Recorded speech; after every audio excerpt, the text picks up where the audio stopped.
mbokk ñuy teewlu ci Sénégal 7 dal leen ak jàmm ci jotaayu taxaw seetlu bi nga xam ne ni ñu ngi ko jagleel li nga xam ne ni moo nekk di xew ca Ukraine ci diggante Russie ak Ukraine plus précisément Vladimir Poutine mi nga xam ne ni mooy président Russie amal na ay cong ca Ukraine comme nuñ ko njotee woon fan yi yëpp donc xeex yi tàng na jëpp Russie nee nañu am nañu ay résultats yi nga xam ne ni c'est tangible parce que nee nañ détruire nañu par exemple les capacités aériennes de l'Ukraine soldats russes aussi dugg nañu biir Kiev la capitale ukrainienne donc foofu aussi signalé nañ fa ay combat yi nga xam ne ni combat yu tàng jëpp la les États-Unis nee nañu les Russes dañoo rencontré benn résistance bi nga xam ne ni aussi xaaru ñu ko woon ci combat bi en tout cas les combats sont violents te aussi Russie bu ñu duggee Ukraine bu ñu duggee Kiev la capitale ukrainienne leen lañ bëgg mooy neutraliser le gouvernement peut-être neutraliser aussi le président Zelensky parce que Vladimir Poutine aussi def na benn sortie tey jii daal di xamle ne aussi di inviter l'armée ukrainienne ñu jël le pouvoir maanaam ñu daaneel régime ukrainien bi donc loolu nag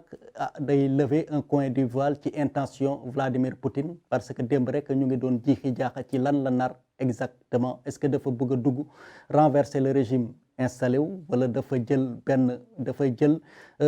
un personnage bi nga xam ne ni da ko favorable teg ko ci bopp nguur gi kon peut-être lu ñu jàngatagum ci schémaam mooy bëgg na am na ay éléments peut-être ci armée russe bi di leen invité ñu daaneel le pouvoir peut-être des pro-russes au sein de l'armée daal di ne faax toog di wéy ci waawu russe ak Vladimir Poutine comme ni ko président russe bi bëggee woon ay jamono parce que xeex bi tàmbalewul tey mën nañ ne daanaka 2014 la tàmbali parce que Ukraine ak Russie c'est aussi important de le préciser benn réew la woon maanaam ñoo bokkoon URSS donc jamono di dex URSS perte guerre froide bi avec la chute du mur de Berlin Ukraine am indépendance comme yeneen réew yi nga xam ne ni bokkoon nañu pacte de Varsovie amee seen indépendance daal di tàkkalikook Russie waaye Russie aussi dafa yàgg bëgg daal ñi nga xam ne ni dëkk yu mu sekkaloon URSS nekk sous influence russe loolu nag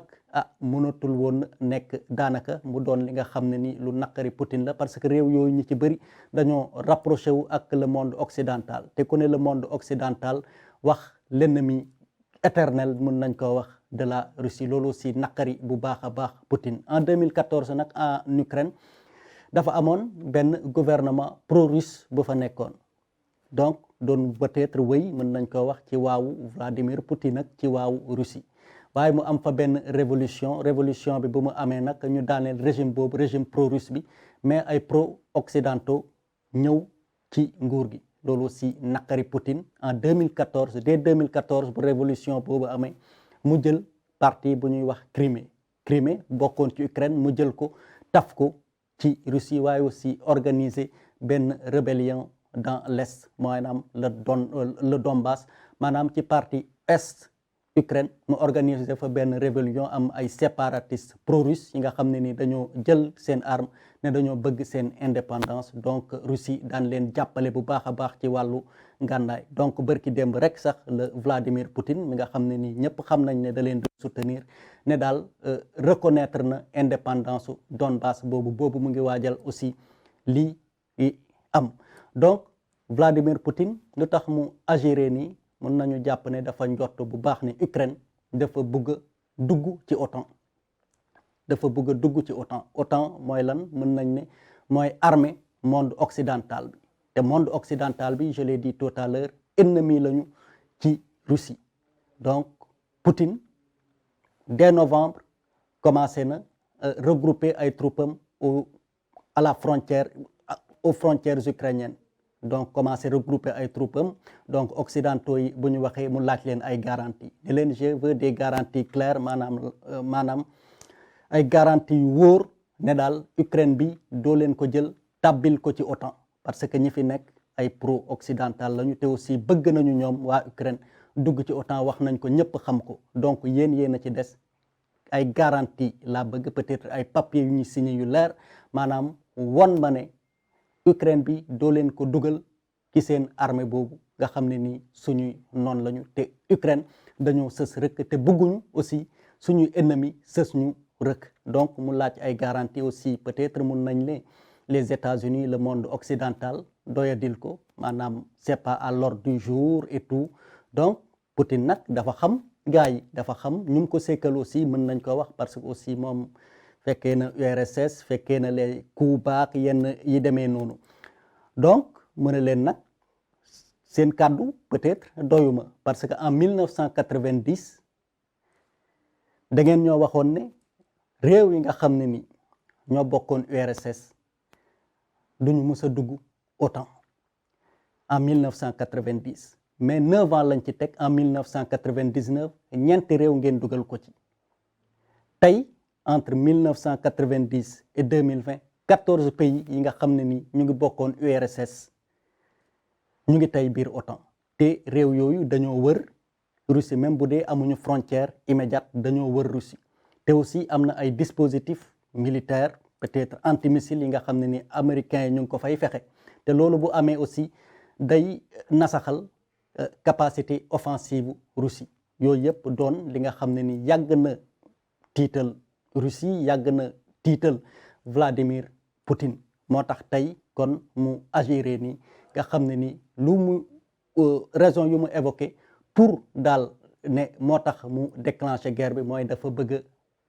a démilitariser l'Ukraine, maanaam faagaagal ngànnaay yi nga xam ne ni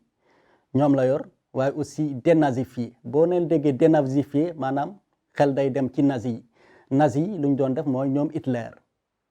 lu ñu doon def mooy bokk na ci di bund xataal les juifs. Poutine nag dafa jàpp ne njiit yi nga xam ne ni ñoo nekk Ukraine dañuy néewal doole ñi nga xam ne ni ay pro-russe lañu nekk ci biir Ukraine, mu ne kon dafa jóg pour défendre leen, bokk na ci lu tax mu attaqué. mais aussi nee na bëgg na imposer un statut neutre à l'Ukraine. statut neutre nag dafa am solo, maanaam du far ci monde occidental, peut-être du far aussi ci Russie. waaye tey bu ñu analyser situation bi nga xam ne nii moo nekk ci terrain bi, dugg nañu Ukraine, Poutine fait une déclaration adressée à l'armée russe: prenez le pouvoir. est-ce que Poutine amul ay éléments yi nga xam ne ni ay pro-russe lañ nekk ci armée ukrainienne? est-ce que duñu dem peut-être jéem a renverser le régime bu fa nekk? ñu wëy ci waaw Poutine. en tout cas fu mu toll nii àdduna bi yëpp ñu ngi ci benn brouillard bi nga xam ne ni xamuñu ko, ndax xamuñu réellement, dañuy spéculer rek intention Vladimir Poutine. le monde occidental aussi mu ngi réagir, mais aussi faut que ngeen xam ne aussi parewuñu pour dem intervenir en Ukraine, parce que aussi loolu avant sax Poutine di intervenir waxoon nañ ko, nee nañ même bu Poutine envahir Ukraine duñu intervenir en Ukraine. Ukraine bokkul ci OTAN, peut-être bu doon un pays de l'OTAN la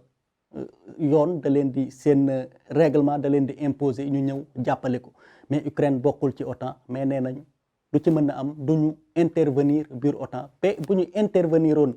aussi biir OTAN mbir yi mën na ëpp loxo, parce que Vladimir Poutine ku ko xam ne dawul coow, parce que clairement avant muy intervenir da leen ne mbir mi daanaka ku ci dugg lu la ci fekk yaa ko teg sa bopp. te moom du ko nëbb, dalay wax carrément, wax na ko aussi ci kanamu Macron yàggul dara: xam naa ne OTAN moo ma mën, xam naa ne le monde occidental ñoo ma ëpp armement, ñoo ma ëpp force, mais nag bu leen fàtte ne man am naa arme nucléaire. bu ñu waxee arme nucléaire mooy ay armes yi nga xam ne ni nee nañu mën na tukkil àdduna. te tamit dañuy éviter, surtout le monde occidental nag ñëpp dañuy éviter rek ñu bañ a utiliser yooyu armement. moo tax état yu bëri yi nga xam ne ni pour seen sécurité dañuy daw uti arme nucléaire boobu. Iran mu ngi koy jéem, mais Israël ak le monde occidental nee nañu du ci dal. par exemple Kadhafi mu ngi ko doon jéem a am, naxoon nañ ko ba mu génn ci, bu mu ci génnee gis nañ lu ko dal. donc Corée du Nord Kim Jong-un mi nga xam ne nii mooy fa jiite tamit fexe na ba am arme nucléaire, parce que ça t'assure une sécurité, parce que dañ naan buñ ko kobosee mën na koo utiliser, te dégâts yu mu mën a def aussi mën na jéggi dayo. mën na loo xam ne nii mën nañ ne day tukkil àdduna donc dañuy dem prudemment en tout cas intervention de l'OTAN du am Ukraine loolu la ñu wax Joe Biden waxoon na ko démb waaye sanctions yi ñu ngi enchaîné wu bu baax a baax jëmale ci Vladimir Poutine jëmale aussi ci ay nitam mais aussi tamit Russie dafa am benn atout bi nga xam ne ni mën na sonal les occidentaux surtout les européens et surtout l'Allemagne parce que Europe 40% gaz bu muy utiliser Russie lay jóge Russie bu tëjee robinet bi dina métti ci ñoom Vladimir Poutine nag doxagul jëm ci loolu waaye bu doxee jëm ci tëjal gazam l'Europe l'Allemagne dina ci gën a dinañ ci seen mbir dina gën a métti waaye eggaguñu foofu waaye aussi leneen li nga xam ne ni peut-être mën nañ ko jàngat ci lii